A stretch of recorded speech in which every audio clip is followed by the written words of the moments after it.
Good afternoon, everyone, and welcome to this week's episode of my YouTube channel. So this week I wanted to talk a little bit about the emotional aspect that goes into real estate and how that can affect a transaction, how that affects buyers, sellers, and even the agents involved as well.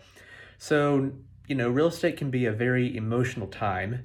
There's a lot of emotional factors that go into a real estate transaction. In some cases, people are selling the home they've lived in for decades, or maybe they're selling their parents' home, the home that they grew up in.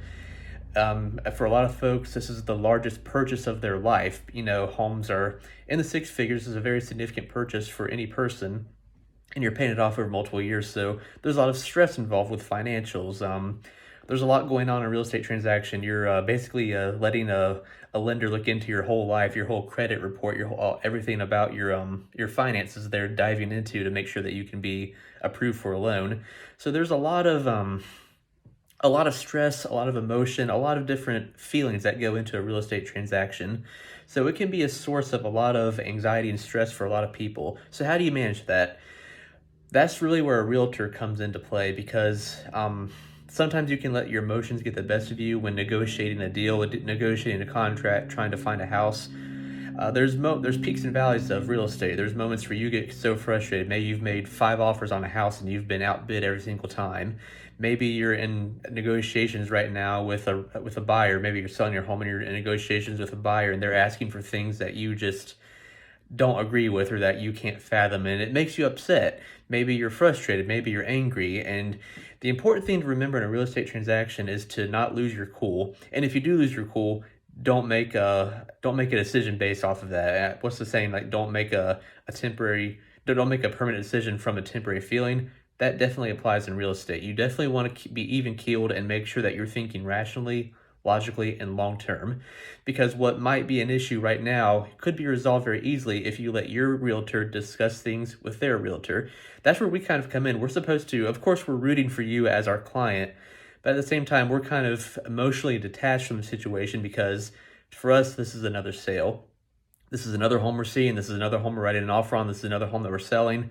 For us, we do this every day. So we're kind of detached from it. And we've negotiated multiple deals, negotiated multiple offers. We've seen this, done this, been there before. So for us, we kind of come in as your intermediary to help you out with the negotiation, with the explaining things, understanding things. So that's what I always try to do in a transaction is if I have a stressed client or someone who's trying to make a snap decision, I try to be rational with them, try to calm them down, take them off the ledge, and make them think things through before they make a decision that could affect them or the deal.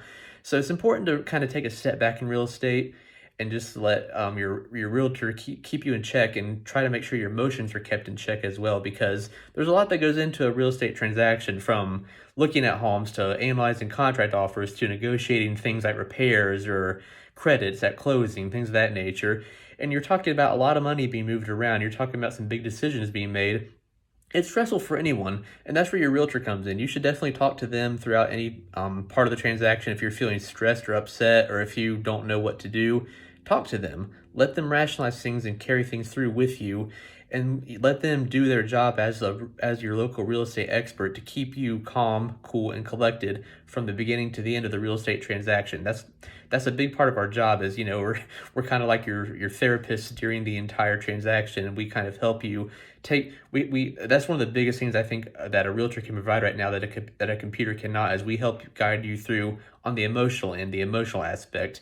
There's a lot of things that are being automated right now with real estate, but I think that a realtor being able to come in there and help keep you calm and guide you through the transaction and take the stress off of your shoulders, because selling a home or buying a home is a very stressful transaction with a lot of moving parts. So it's good to have a seasoned expert that can be right there by your side to help you from the beginning to the end, even afterwards if you have issues pop up. So hopefully that can help explain the non-technical side of what a realtor does for you in a transaction, and why we will and always will be important, and why you should always work with a local experienced realtor who can help you from beginning to end. Hope this was helpful. Hope you have something more to think about when it comes to real estate, and I'll see you next week. Take care.